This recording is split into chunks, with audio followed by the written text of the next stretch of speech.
పార్వతీపురం మన్యం జిల్లా ఎమ్మెల్యే బోనెల విజయ్ చంద్రను విమర్శించే అర్హత లేదని టీడీపీ శ్రేణులు హెచ్చరించారు. స్థానిక టీడీపీ కార్యాలయంలో విలేకరుల సమావేశంలో మాట్లాడారు. ఇక సురగాల అరాచకాలను ఆధారాలతో బయటపడతామని, అసలు ఏ పార్టీలో ఉన్నావో నీకే తెలియదని, మతి భ్రమించి ఎమ్మెల్యేపై లేనిపోని ఆరోపణలు చేస్తున్నామని ఆగ్రహం వ్యక్తం చేశారు. గత వైసీపీ పాలనలో పూర్తిగా నియోజకవర్గ అభివృద్ధి మూలన పడిందని, కూటమి ప్రభుత్వం అధికారంలోకి వచ్చిన ఏడాదిలోనే పూర్తి స్థాయి అభివృద్ధి చేసి ప్రజల మన్ననలు పొందిన ఎమ్మెల్యే బోనెల విజయ్ చంద్ర అని తెలిపారు.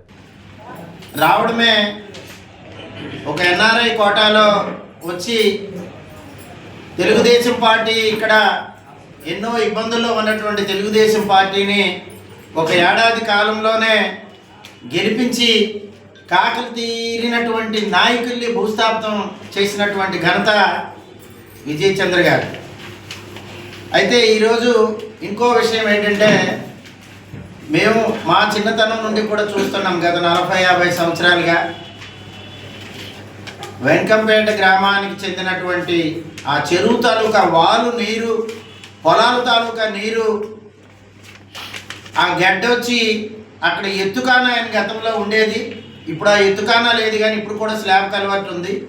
ఆ నీరు అనేది ఆ కల్వర్ట్ ద్వారా ప్రవహిస్తుంటే ఆ ప్రాంతాన్ని కబ్జా చేసి ఈరోజు వీళ్ళు అక్కడ నిర్మాణాలు చేయాలని చూస్తే మా శాసనసభ్యులు విజయ్ చంద్ర గారు అది ఎంతో మీడియా సమావేశం గోడలతో మాట్లాడుకున్నారంట. నిన్న ఎదురుగా ఎవరు లేరు, ఏదో ఒక సెల్ సీసీ కెమెరా లేకపోతే ఏదో ఎదురుగా పెట్టుకొని గోడలతో ఆయనకి మార్చ అని అప్పుడు ఇచ్చారు. మార్చ కాదు, మార్చ అంట కదా, మార్చ కాదు, మోర్చిపోయారు. మోర్చిపోయి మాట్లాడుతున్నారు.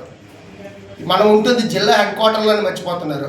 రోజు రోజుకి రేపు పొద్దున మనం ఎక్కడికి వెళ్తున్నామో మర్చిపోతా ఉన్నారు. ఈయన మా పార్వతీపురానికి బోనెల విజయ్ చంద్ర గారు శాసనసభ్యులుగా వచ్చినప్పటి నుండి మీరు అడుగుతూ ఉన్నారు, మంత్రులతో ఫోటోలు దిగుతున్నారు, కేంద్ర మంత్రులతో ఫోటోలు దిగుతున్నారు. 70 సంవత్సరాల నుంచి జరిగింది. 1959లో మా మున్సిపాలిటీ ఏర్పడింది. ఆనాటి నుండి ఈనాటి వరకు జరగని పనులు ఎన్నో రైలు పట్టాలు ఎక్కించారు. అలాంటి ట్రైన్లు ఎన్నో తీసుకొచ్చారు. ప్రతి దగ్గరికి వెళ్ళి పార్వతీపురంకి ఏం చేయాలని తప్పన పడే వ్యక్తి ఎవరైనా ఉన్నారంటే మా బోనెల విజయ్ చంద్ర గారు. ఆయన ఏదో ఇంటి నుండి పార్టీ ఆఫీస్కి బయలుదేరుతున్నప్పుడు ప్రజలందరూ అక్కడ ఆపి సమస్యని తెలియజేసిన వెంటనే పరిష్కరించుకోవడానికి అనుకుని మా ఎమ్మెల్యే గారు ఆ స్థలానికి వెళ్ళడం జరిగింది. దానితో మంచి చెడు విషయాలు ఏమైనా ఉంటే తెలుసుకొని పరిష్కార మార్గం వెతుకుదాం అనుకునే విషయం మీద వెళ్తే ఒక పనికిరాని పేపర్లతోటి 2 పేపర్లతోటి ఫోటోలు తీయించేసి ఎమ్మెల్యే దౌర్జన్యానికి దిగుతున్నారు, ఇది ఎక్కడ న్యాయం అనుకుని ఆయన ప్రశ్నిస్తున్నారు. నేను ఆయనకు సూటిగా ప్రశ్నిస్తున్నాను, ఇలాంటి స్థలాలు తమరు ఎన్ని కబ్జా చేశారో, తమరు దృష్టిలో ఎన్ని ఉన్నాయో మరి మీకు తెలియదంటూ కాదు. ఆ విషయం మీరు గుర్తుపెట్టుకోవాలి. ఎమ్మెల్యే గారు పరిష్కారం కోసమే, ప్రజల కోసం పనిచేస్తున్న వ్యక్తి. ఆయన ఎక్కడికైనా వెళ్ళవచ్చు, ఎక్కడికైనా రావచ్చు. ఆయన అడిగించే ప్రశ్న అధికారం మీకు లేదా? అన్ని పార్టీలు తిరగడంలో బ్రాండ్ ఎక్కువ. ఎమ్మెల్యేకి నిలబడి అన్నారు కదా, ఎమ్మెల్యేలో నిలబడేటప్పుడు 1,00,000 ఓట్లు ఉండేటప్పుడు 1000 ఓట్లు కనీసం కౌన్సిలర్ నెంబర్ తెచ్చుకున్న ఓట్లు తెచ్చుకున్నారు కదా, అందులో బ్రాండ్. కొన్ని ఇదంతా పక్కన పెడితే ఆ రోజు తక్కువ పెట్టని అన్నారు.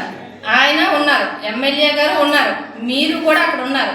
ఉండేటప్పుడు మీ ముందే ఆయన ఎవరితోనో దొంగతనంగో లేకపోతే వెనకతలో చెప్పలేదు. మీ ముందే మీ కేసులు ఉన్నాయి, మీరు మంచి వ్యక్తి కాదు అని వాళ్ళకి మంచి చెప్పారు. మీరు తప్పు లేకపోతే, మీకు కేసులు లేకపోతే, మీరు మంచి వ్యక్తి అయితే అక్కడ మీ ముందే కదా ఆయన అన్నారు.